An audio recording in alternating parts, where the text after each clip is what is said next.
Hi everyone, it's Carrie. How are you all doing?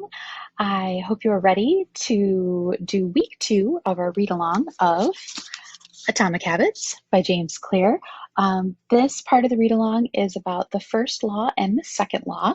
And so it is the second and third sections of the book. You know what? I have to look and double check. Yeah, the second section and the third section. So let's talk about the first law. So the first law is make it obvious. Um, you don't need, your brain doesn't really need to be aware of a cue for it to kick into a habit action. And this is great for good habits, not so great for bad habits, because this can work in both positive and negative ways, right? It's great that your brain can make a good habitual decision, but it's just as easy for your brain to make a bad habitual action decision as well. And because our brains will always default to habits when it's given the choice, in the last video and in the first two sections of the book, James Clear talked about how our brains like to function in a way that conserves bandwidth, right? So our brain is always going to default to a habit when it's given a choice. So he said we need to use that to our benefit and call out our habits to be able to see them, inspect them, and change or add to them. So he talks about what he calls a habit scorecard. And he says to make a list of your daily habits and include everything you know you do pretty much every day, pretty much on autopilot. So like wake up, turn off the alarm, make the coffee, shower, etc., things like that, things you know you do every day. And then he suggests that you go through that list and kind of rate those habits. And he says, try not to think of them in terms of good or bad, but more in terms of whether or not they're effective for you in the long term. If they're habits that are helping you become the type of person you want to be, they get a plus. And if they're not habits that help you become the type of person you want to be, they get a minus. And if they're kind of neutral habits, they get an equal sign. The point of all this being that it puts us in a mindset that's looking for our net negative habits. Okay. We cannot change those bad habits unless we really see them glaringly in our faces, because our brains are always going to want to default to habits. So sometimes we might just be doing things on autopilot and not even really fully realizing that we're kind of fostering a net negative habit. He also talks about the point and call method. He says use that method to say out loud whatever it is that you're about to do. So be really cognizant of your actions through the day. And then if you're going to do something that you're like, I probably shouldn't be doing this, but you're struggling with not doing it, saying it out loud brings that habit behavior into your conscious mind and kind of gives it a little bit of a life of its own. And I like this because I found that it just makes those things more tangible. If I go to grab a sweetie off the kitchen table to snack on that I know darn well I don't need, and I may not even be hungry, I'm just grabbing it on autopilot. I can go, okay, I'm about to eat this. Now is that really what I want to do? Maybe I do. Okay, fine. But giving it a life of its own and making it a little more tangible can help us kind of dampen down those net negative habits. I should have grabbed a glass of water before I started. So then he's talking about the best way to start a new habit. And he talks about the fact that the two most common cues are time and location. Our brains really like time and location as cues. So he talks about creating an implementation intention that utilizes the fact that our brains really like time and location as cues. An implementation intention is a plan that uses these two cues that our brain really like to take the decision entirely out of whether or not we're going to participate in a net positive activity or a good habit. We completely take the choice out of that. It's just something we're just going to do because it's a net positive activity. It's a habit we're trying to build because it's good for us. And we want to take any decision making just completely out of the process, so it becomes something we do on autopilot. James Clear breaks it down like this. I will do this thing at this time in this location. This doesn't only utilize a format that our brains naturally like, because our brains like time and location as cues, and it also puts our goals into a more concrete context. But it also, as he puts it on page 72, gives our habits a time and space to live in the world. So it kind of brings in a little bit of that point and call idea, that it gives these kind of nebulous things a little more of a tangible space in the world. But it also kind of takes the decision out of whether or not we're making net positive choices or net negative choices. He also talks about another way to use the implementation intention is to pair a habit we're trying to form with another habit we already have. So his formula that he gives for that is, after I do the current habit, I will do the new habit that I'm trying to form. And he talks about that on page 74.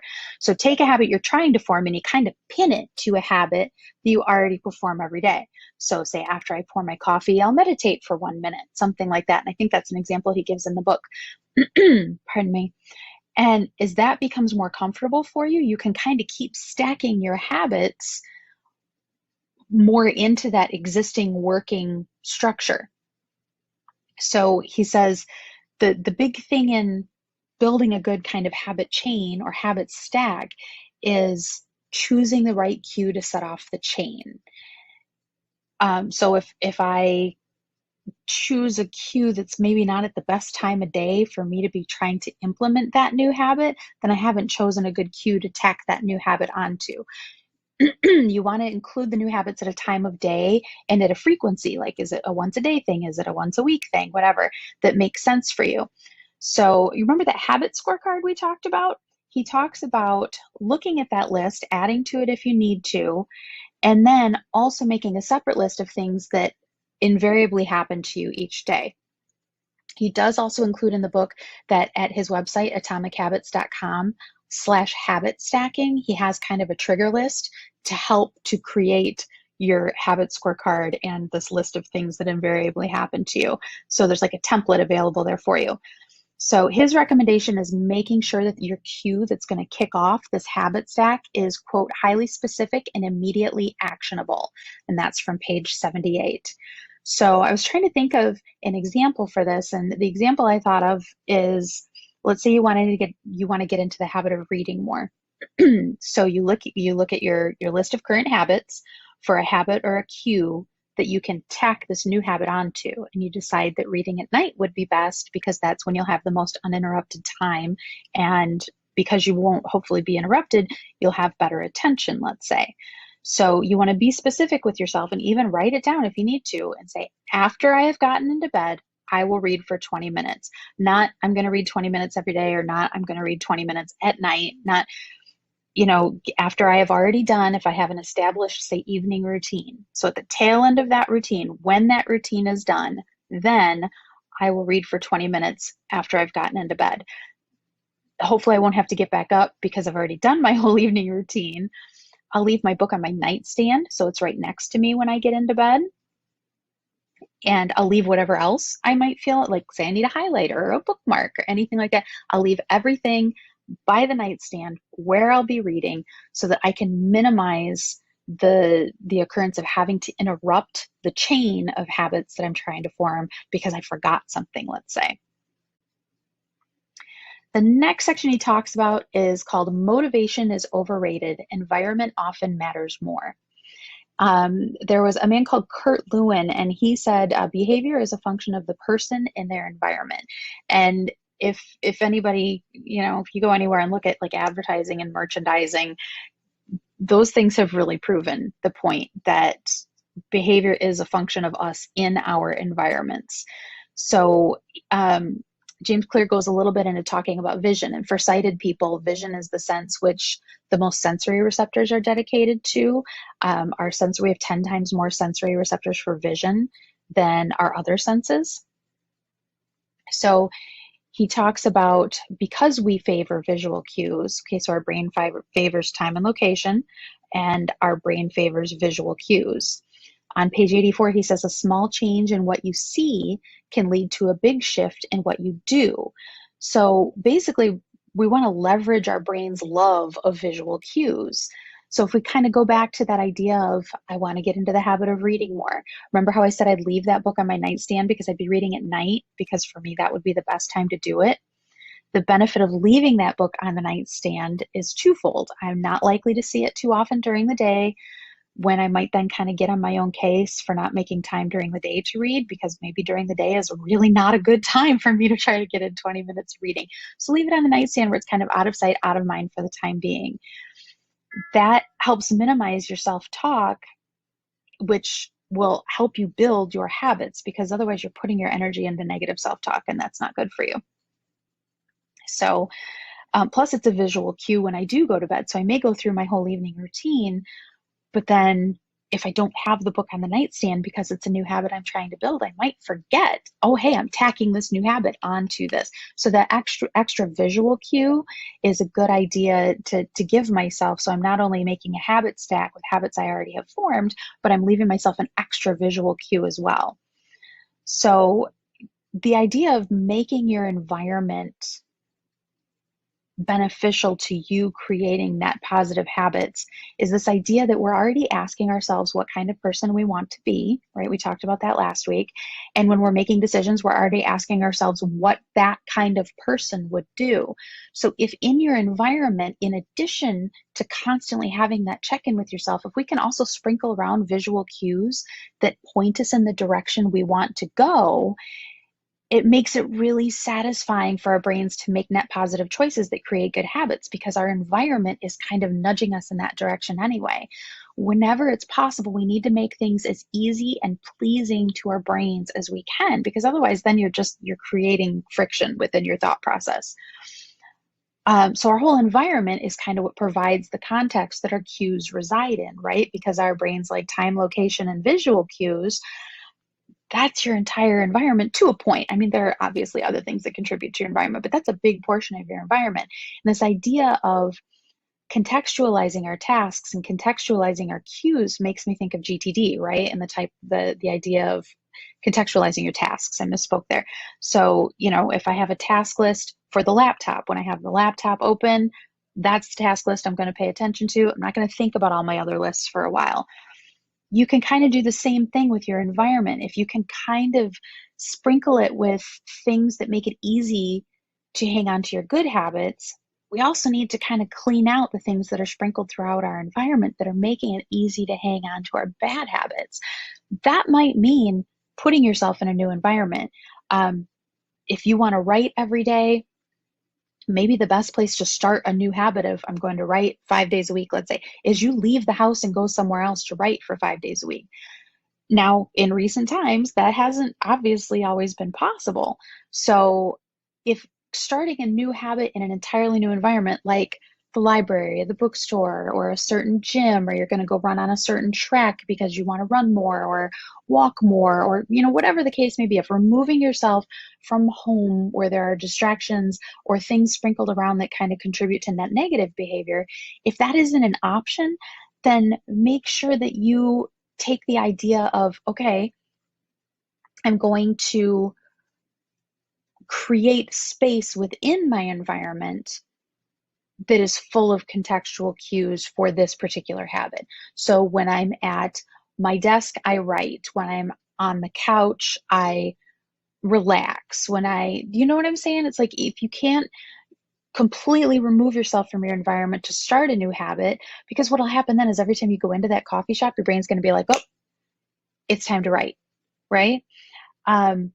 Maybe you create just a corner in part of a room in your house that is good for that particular habit. So I do this habit in this space, I do this habit in this space, I do this habit in this space. The trick is, and when I read it, like in the green box there, you can see what if changing my environment isn't an option. Creating contextual zones can help with that, a specific place within your environment that is for a specific task and a specific task only. And if at all possible, the way he put it was, don't mix those contexts, but I immediately thought of Don't Cross the Streams from Ghostbusters. So I don't want to, if I can help it, I don't want to associate my desk with multiple tasks if possible, or multiple habits that I'm trying to form, until I have really well established like one habit at the desk.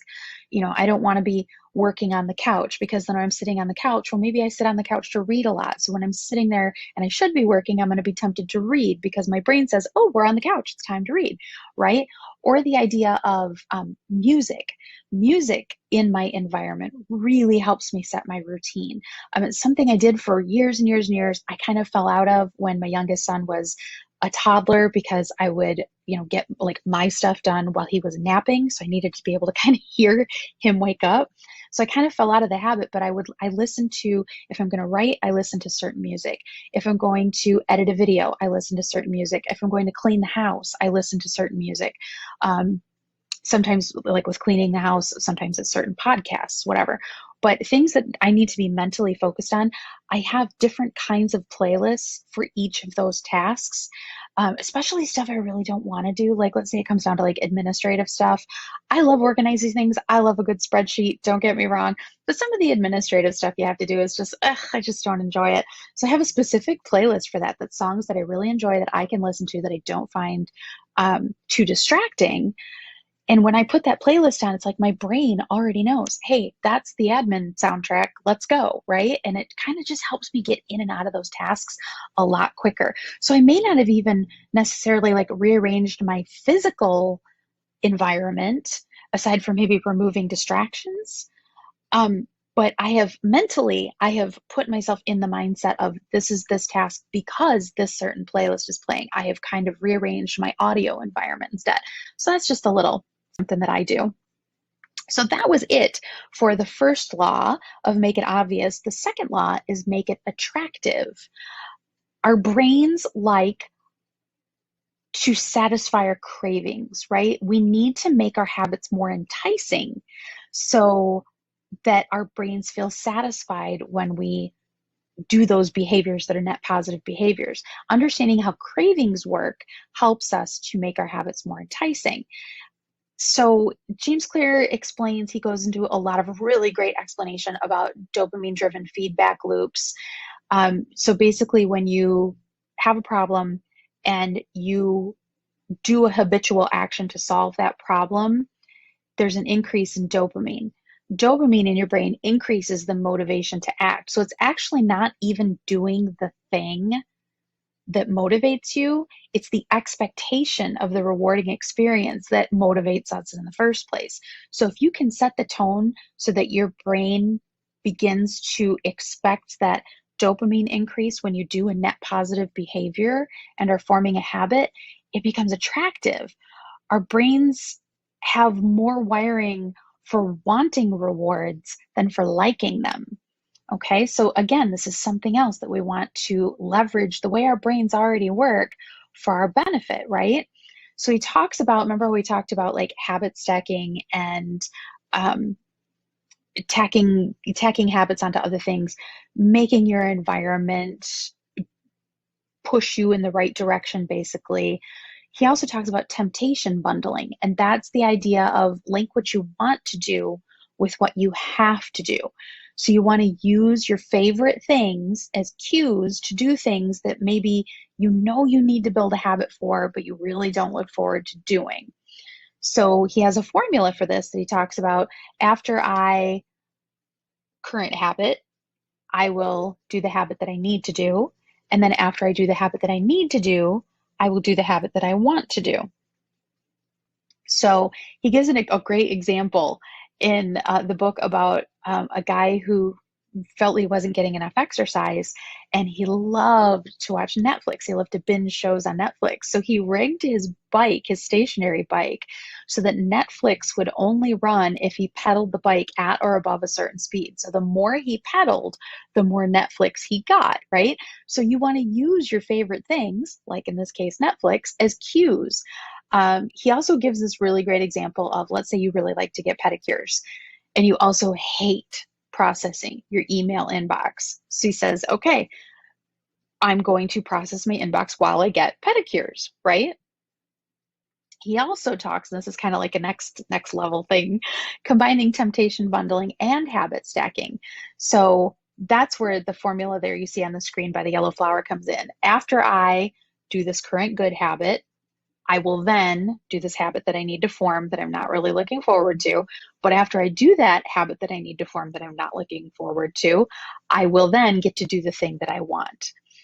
So let's say I want to read a chapter in my current book. I'm really enjoying it, but I know darn well I need to get through my cleaning list for Wednesday. And let's say the stuff on the Wednesday cleaning list is just, oh, I really don't like to clean anyway, but I do it, right? If I don't do it, I delegate it. Don't get me wrong. But let's say I have stuff on the cleaning list I knew I have to do. All I really want to do is sit down and read. Now, listen, I'm not going to tell you you have to finish the cleaning list before you sit down and read, because you know what? Everybody needs a break sometimes. So sometimes that cleaning list can wait, because guess what? It'll still be there. However, if you have a really, really bad habit of not doing the things that you need to do because you are forever defaulting to this other thing that you want to do, try to combine temptation bundling and habit stacking. So after I make my coffee, that's the current habit that I have, I will clean the living room. That's the habit I need to form. And then after I clean the living room, I will allow myself to read a chapter in my book. Does that make sense?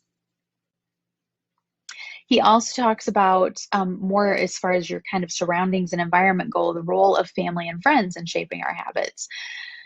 And he talks about the ways that we imitate other people because we want to belong. So he says, at our essence, James Clear puts it that humans are herd animals. And in a lot of ways, our habits are inherited by the people around us, the culture around us.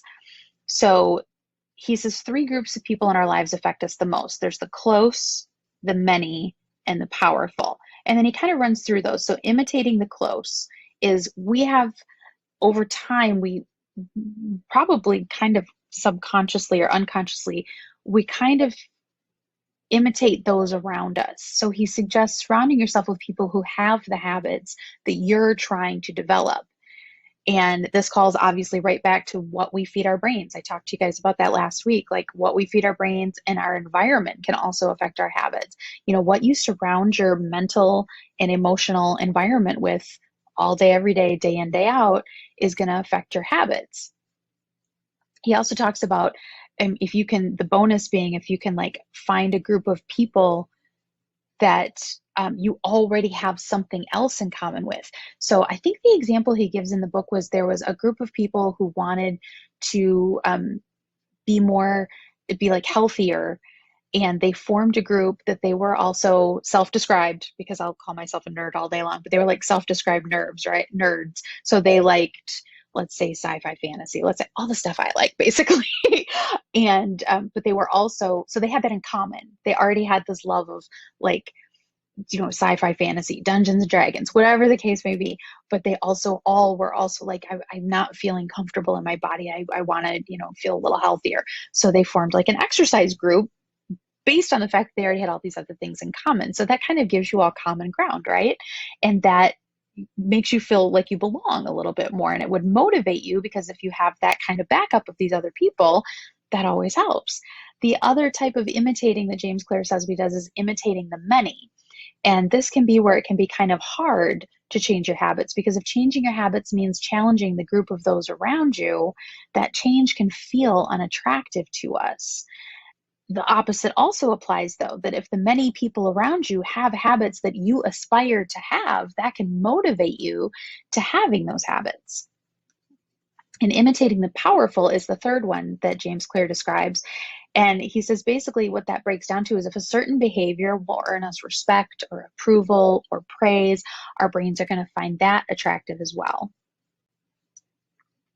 Then he goes into talking about how to find and fix the cause of your bad habits. So he talks about human beings having underlying motives. I know around our house, a lot of times I talk about like our lizard brain, like we need food, we need water, things like that. Obviously, there's a little more higher level things involved in what he's talking about here. We all have these underlying motives that have to do with really basic well-being, like you need food and water, you need companionship, the need to bond with others. And these are the roots of our cravings that we just got done talking about.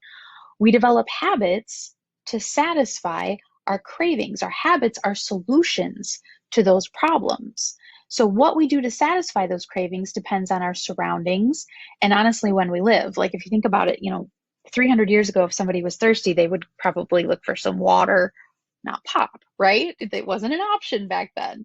So the habits we have are the ways we've learned to solve the problems, but those habits that we've developed to solve those problems aren't necessarily the best solution to the given problem. So we have underlying motives that have to be taken care of. And when we successfully solve this underlying motive problem, that forms a craving in our brain to repeat that habit. It may not necessarily be the best habit to solve that problem, but it's the one we've developed because we've formed a craving to do it again. So he talks about sometimes we make those choices because they're the easier choices, right? Sometimes those solutions to those underlying motives are the easiest. Let's say, we crave pop. So when we get thirsty, we drink a pop or soda, whichever you call it. So that may not be the best thing if you're drinking 12 cans of pop a day, let's say. So he talks about, let's say you've decided, okay, I need to drink less pop. How do I make that an enjoyable habit when that's obviously difficult for me? So he talks about enjoying hard habits being the idea of highlighting the benefits of the habit rather than their drawbacks. For me, sometimes it comes down to simple things like making supper. I have never enjoyed cooking. I have a very large family. Those two things do not go well together. So I have learned to enjoy some things with cooking. I also have found that gratitude plays a lot in this. I am able to go to a store and buy food. We have a roof over our heads with a stove that works that I am able to cook food on. So being grateful for those things helps me focus on the positive instead of the negative, wanting to focus on the benefits of habits, not the drawbacks. He also talks about a motivation ritual, and sometimes a motivation ritual will link your habit, even if it's a hard habit, but it will link it with something you enjoy. And this kind of goes back to that idea of music. When I play certain music, even when there's things I don't want to do, I've purposely curated those playlists to kind of get me in the zone, pardon me, of doing those things. A lot of times athletes do this. They have, or performers, there are certain things that they do before every performance, before every game, whatever the case may be, that kind of gets them in that mindset and maybe gets them, if, let's say you're nervous, well, maybe you're not nervous, maybe you're excited to do the thing you're about to do. Maybe you're not really nervous about it. Kind of trying to reframe how we perceive those things can help us get some enjoyment out of hard habits. So that is it for Law 1 and Law 2 in Atomic Habits. The next read-along video will be about the third law and the fourth law. I hope you're all doing well. I hope One Book July is treating all of you well. I hope you're enjoying it. I'm having a really good time watching everybody's videos and seeing everybody's posts on Instagram and whatnot. Again, if you post anything in social media, if you post a video on YouTube, whatever the case may be, if you hashtag it One Book July 2021. I'm following that on Instagram, following that hashtag. So that really helps to find things. If you put a video on YouTube, if you put One Book July 2021 in both the title and the tags, then your video will be curated into the One Book July 2021 playlist on the One Book July 2021, on the One Book July YouTube channel. It's a mouthful. I knew I wasn't going to get it right. I hope you're all doing well, and I will talk to you soon. Thank you so much for spending your time with me. Bye-bye.